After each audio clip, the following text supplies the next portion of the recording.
Hi guys, welcome back to my channel. It's again your boy Papa Borgi, and in today's video content, I would like to talk and share to you guys my 5 easy steps or ways to become a virtual assistant. I know that with this pandemic that has been going on for quite some time now, the easiest and the safest way for us to earn money for our family is to work at home based, online. So I'm going to share to you 5 steps that you guys can follow to become a virtual assistant. Now I'm sharing this not for those experienced ones, but for those beginners, those people who aspire or wanted to have a career working online at home and wanted to be a virtual assistant. So by the way, just want to talk to you my background. I've been in the BPO industry, corporate world for about 10 years, or more than 10 years actually. I've been doing freelancing for 5 years. What I mean is that I've been working home-based for 5 years, just rendering 4 hours a day on my free time. By the time that I arrive from work, I try to render 4 hours a day. And then I just decided, a couple of years ago, I decided to do full-time because I know for a fact that it is much safer and it is more okay in my end because I'm gonna be staying with my family. Like I can be with my kids, my wife, and everything. So without further ado, let's go on to the exact topic. So my first step is know your skills. Obviously, we need to make sure that we understand our capabilities, attributes, what our skill set is. We have to understand. We have to know that skill set of ours. Whether we are very good in data entry, typing, are we keen on details? What else? Are we very good in video or photo editing? Are we not only keen to details, but are we organized?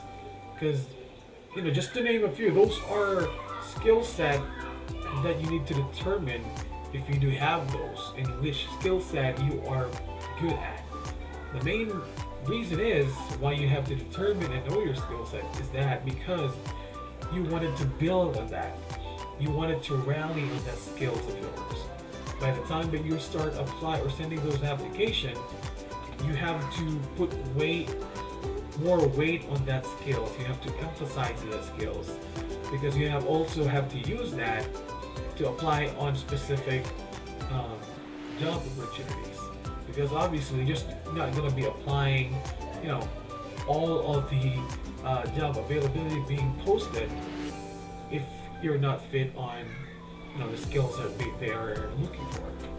So that's going to be the first. Now, second is you have to have a goal. You have to set your goal. I'm saying that you have to set a goal because it's more of your stepping stone. It's your motivation. Aside from your family, your kids, your wife, your husband, or what have you, you have to have your own goal. Like your first, just a stepping stone. Your first goal may be you wanted to land your first client, or you wanted to have or work with that client for 6 months. Those type of goals, because it helps you be more motivated, I say. Not only that, but it's something that you can always look back and say, alright, this is my first goal, and I have to land my first client within a span of a month. Those stuff. For me, the reason why I set this second, ways to be a VA is that it always motivates me if I'll set goal for myself. So that's the second. I can no longer elaborate more on just setting your goal. It really is a vague thing. It's very general, but setting those goals will help motivate you to do more, to give more. So third, reach out to experienced VAs. May that be your friend, or someone that you met online.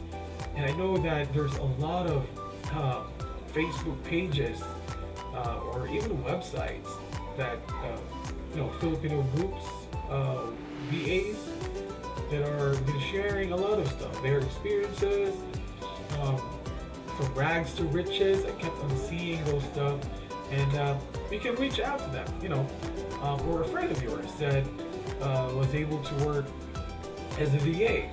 So don't hesitate. Use them in the good way. Like, you have to ask them some questions that you wanted to know, like, how did you land your first job?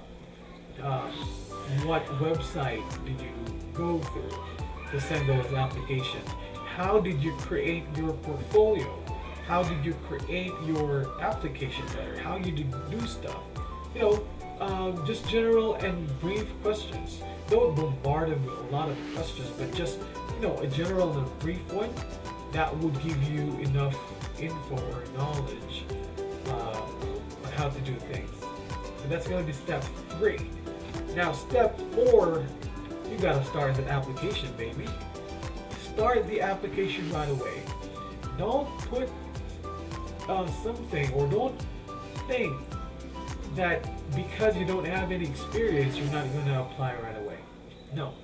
Start the application. The reason being is, not all application that you will send, you're gonna receive a response coming from the client as soon as possible. No.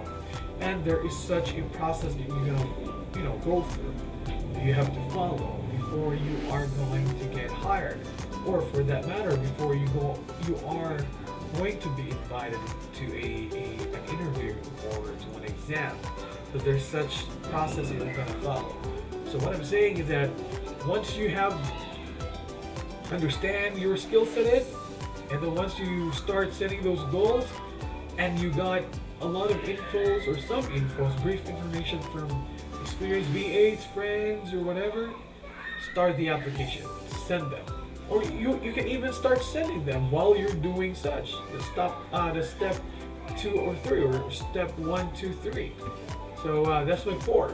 That's the 4th. Start at the application. Now the last but not the least, the 5th one. Don't hesitate on asking questions during the interview to the client or to the interviewee.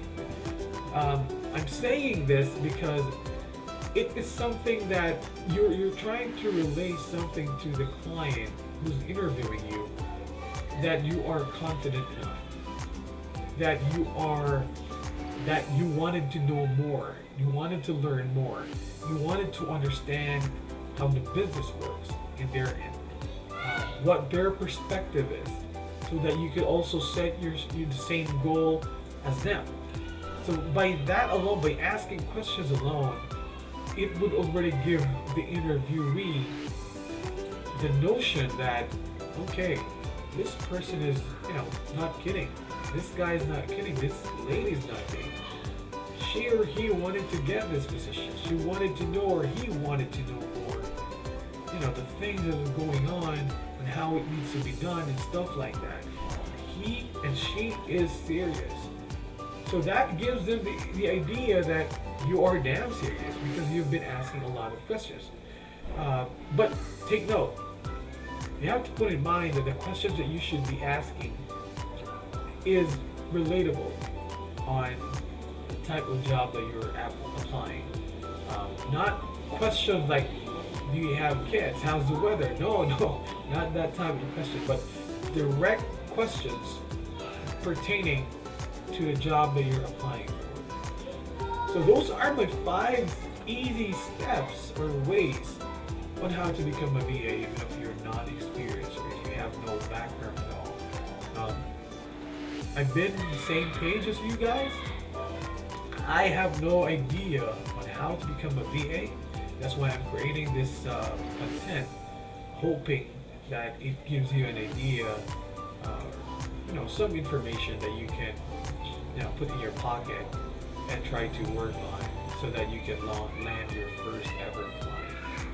So then again, it's your boy Papa Borgie. Don't forget to click the like button, subscribe, and hit the notification bell so that you'll be notified of my featured videos. Again, it's your Papa Borgie. Thank you so much. I salute. Help out. Have a great day.